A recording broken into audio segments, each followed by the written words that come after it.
Naka carrément léegi mun nga dem.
Ensuite, on fait la remise.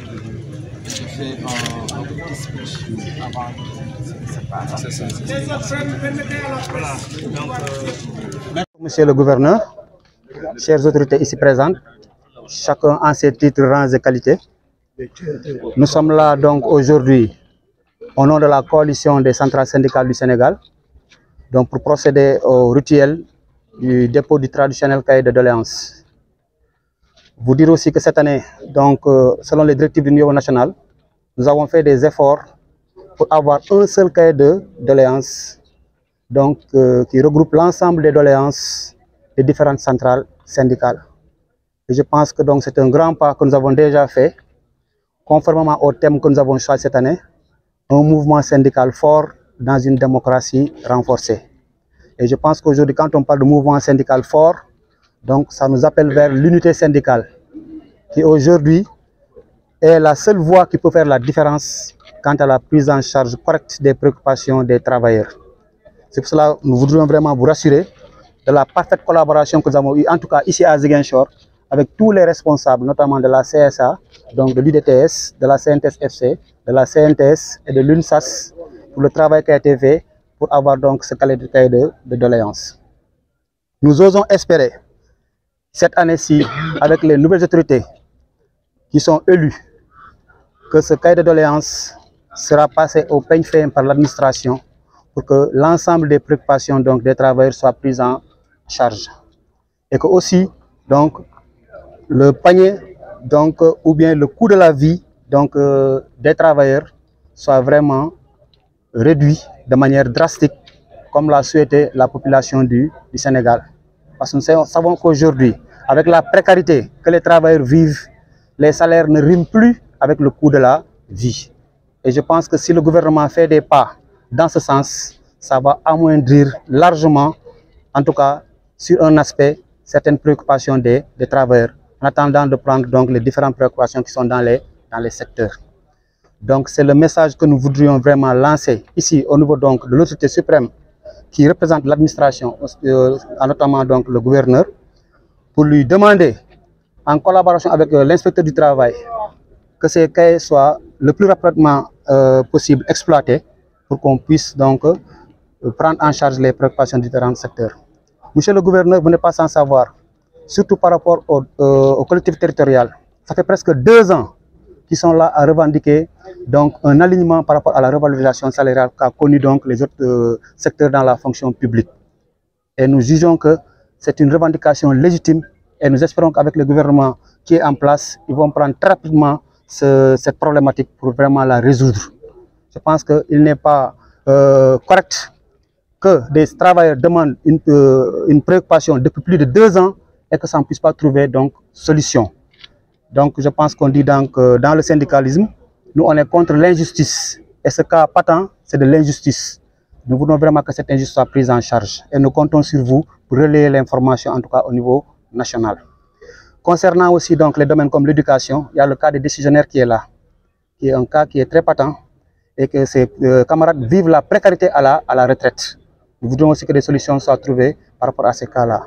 Dans la région, c'est aussi donc des problèmes donc, sur le plan de la santé, notamment à travers nos 2 structures hospitalières, le centre hospitalier régional de Ziguinchor et l'hôpital de la Paix. Nous voudrions que ces hôpitaux passent à un niveau 3 pour pouvoir vraiment prendre en charge correctement les cas de malades que nous recevons.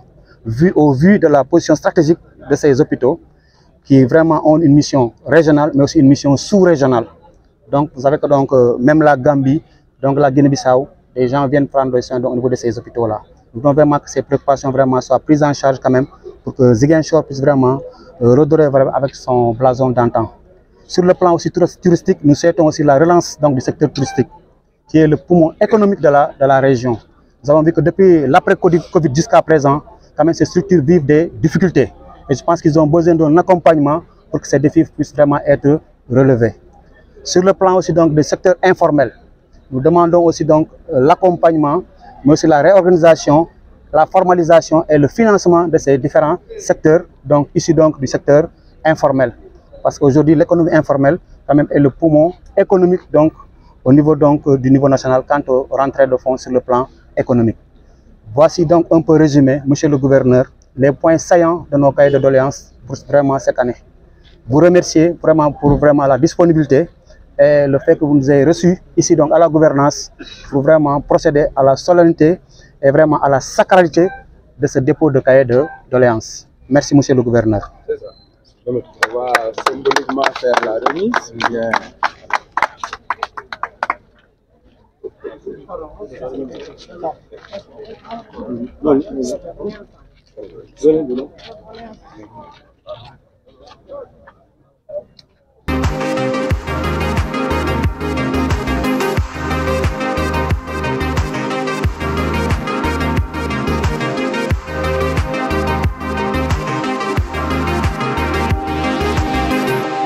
Voilà, je voudrais d'abord dire que je suis avec l'inspecteur régional du travail et de la sécurité sociale, le préfet d'abord de Ziguinchor, l'inspecteur régional du travail et de la sécurité sociale, mais aussi l'inspecteur d'académie de Ziguinchor et le maire de la commune de Ziguinchor. C'est dire toute l'importance que l'administration accorde à cette journée. La journée du 1er mai symbolise une fête des travailleurs. Aujourd'hui, cette journée est célébrée à l'instar de toutes les régions du Sénégal. Elle est célébrée dans la région de Ziguinchor. Je voudrais féliciter les centrales syndicales, les représentants des syndicats, l'ensemble des travailleurs de la région, travailleurs de l'administration comme travailleurs du secteur public, les féliciter pour avoir célébré cette journée dans une ambiance conviviale. Je voudrais aussi, après ces félicitations, souhaiter à l'ensemble des travailleurs de la région une bonne fête de 1er mai. Cette fête de 1er mai est aussi un moment de dialogue social. C'est un moment de dialogue social car c'est une occasion traditionnelle pour les centrales syndicales de remettre aux autorités étatiques leur cahier de doléances. Après cette remise, je puis vous dire que les cahiers de doléances seront examinés conformément aux instructions de son Excellence, Monsieur le Président de la République, qui nous a instruit d'examiner et d'analyser ces cahiers de doléances-là dans les meilleurs délais. Pour ce faire, une réunion sera donc convoquée prochainement avec l'ensemble des parties prenantes pour analyser et examiner toutes les questions mentionnées dans ces cahiers de doléances. Je voudrais enfin réitérer donc mes félicitations à l'ensemble des syndicalistes, à l'ensemble des travailleurs et vous dire encore bonne fête de 1er mai. Merci beaucoup. Voilà, monsieur le gouverneur, c'est une lecture des pancartes.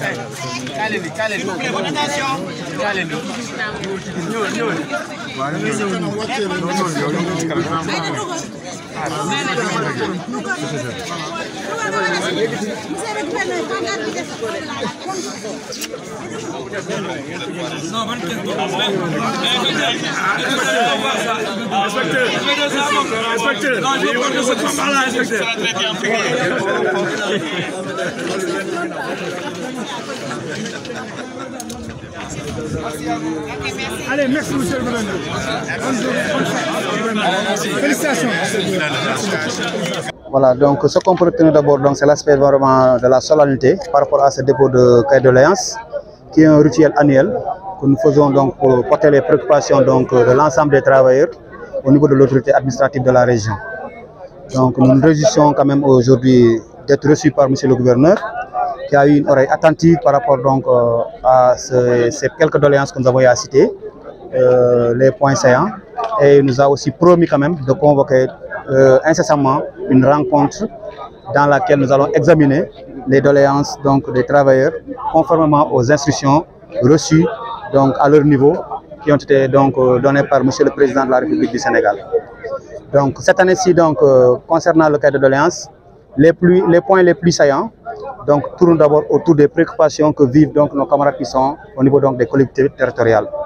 Vous n'êtes pas sans savoir que depuis près de 2 ans maintenant, ils sont là dans une grève qui ne voit pas encore l'horizon pour tout simplement réclamer l'alignement de la revalorisation salariale au niveau de leur secteur, chose qui est très légitime.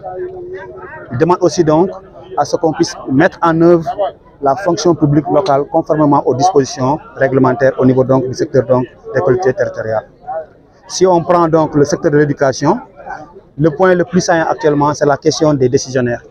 Tout le monde sait la précarité que vivent nos camarades donc enseignants décisionnaires une fois à la retraite, qui vivent dans des conditions extrêmement difficiles, tout simplement parce que les décrets qui les régissent, le 74 347 et le 2006 392, donc n'est pas en leur faveur par rapport à leur cotisation sociale. Ce qui fait qu'à la retraite, ils n'ont pas la même prise en charge que les fonctionnaires, alors qu'ils font le même travail que les fonctionnaires. Ça aussi, donc, c'est un point saillant donc, dans le cahier de doléances. L'autre point aussi, c'est concernant aussi la santé.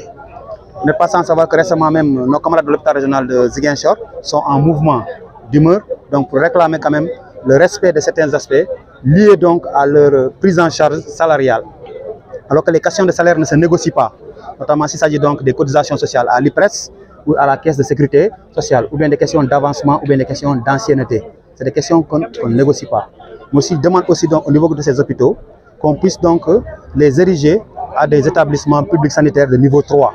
L'hôpital de la Paix et l'hôpital régional de Ziguinchor. Au vu de sa position stratégique sociale que nous avons, des hôpitaux qui reçoivent les maladies de la région, mais aussi les maladies de la sous-région, notamment donc les pays frères de la Gambie et des deux Guinées. Je pense que c'est important aujourd'hui pour que ces hôpitaux quand même puissent vraiment donc ériger donc à des établissements publics sanitaires de niveau 3 pour répondre à la demande sociale par rapport à la prise en charge correcte sanitaire donc des usagers. L'autre point aussi donc c'est sur le plan donc du secteur de l'économie informelle. Nous savons aujourd'hui donc ce secteur a besoin donc d'une réorganisation, d'une formalisation, mais aussi donc d'un accompagnement en termes de moyens financiers qui pourraient les permettre quand même de décoller. Et une fois aussi donc qu'ils puissent avoir ces organisations, qu'ils puissent aussi donc être des secteurs d'emploi. Parce qu'aujourd'hui, le Sénégal est confronté donc à des difficultés d'emploi des jeunes. Je pense que si on accompagne ces différents secteurs de l'économie informelle, ils pourront quand même être vraiment une solution à cet emploi des jeunes. Si on prend aussi donc le point saillant qui suit, c'est par rapport donc au secteur touristique. Tout le monde sait que donc avec la Covid-19, quand même, le secteur touristique a été complètement enlisé dans un tourbillon extraordinaire qui ne permet pas quand même aujourd'hui donc d'avoir une visibilité donc sur le plan touristique. Et tout le monde connaît vraiment l'importance donc du tourisme dans l'économie de la région. Je pense qu'aujourd'hui donc on doit pouvoir accompagner donc ce secteur hôtelier et ce secteur touristique pour quand même les accompagner dans la relance, pour quand même donc ces secteurs puissent vraiment redorer leur blason et qu'on puisse vraiment accueillir le maximum de touristes au niveau de la région pour quand même développer donc l'économie donc de notre cher Casamance. L'autre point ici, c'est par rapport au secteur privé. Aujourd'hui, dans le secteur privé, quand même, il y a de l'emploi, certes, mais quand même les droits donc, des travailleurs ne sont pas respectés. À travers donc, les contrats, souvent, donc, qu'ils donnent à ces différents travailleurs, des contrats qui ne respectent pas la législation donc, du droit du travail, ils sont exploités. Nous avons aussi donc, porté donc, la préoccupation là, cette année pour que dorénavant, tous les contrats de travail respectent donc la législation du droit du travail et que ces contrats aussi soient enregistrés donc, au niveau donc, de l'inspection du travail et de la sécurité sociale. Nous ne pouvons plus nous permettre que des contrats soient signés à gauche et à droite, tout azimut, sans que ça puisse respecter quand même donc, la législation du droit du travail. Voici en grosso modo les quelques points saillants de notre cahier de doléances de cette année. Et préciser quand même, nous avons fait donc quelque chose vraiment d'inhabituel. Jadis, on venait ici et que chaque centrale présentait son cahier de doléances à M. le gouverneur. Cette année, quand même, nous avons fait l'effort donc de nous réunir et d'avoir un seul cahier de doléances qui porte ensemble les préoccupations de la coalition. Je pense que ça, c'est une importance capitale. C'est une première et c'est une chose à apprécier et vraiment à perpétuer et à pérenniser à l'avenir. Parce que nous sommes tous des travailleurs, nous avons tous les mêmes préoccupations. Si nous parvenons à le faire dans un même cadre, je pense qu'aujourd'hui, on a respecté donc, le thème qui a été donc, envoyé cette année au niveau national. C'est un mouvement syndical fort dans une démocratie renforcée. Car la démocratie, quand même, obéit donc au respect des dispositions donc, de l'OIT, des conventions et aussi donc, de la Convention 87, surtout par rapport à la liberté et aux droits syndicaux.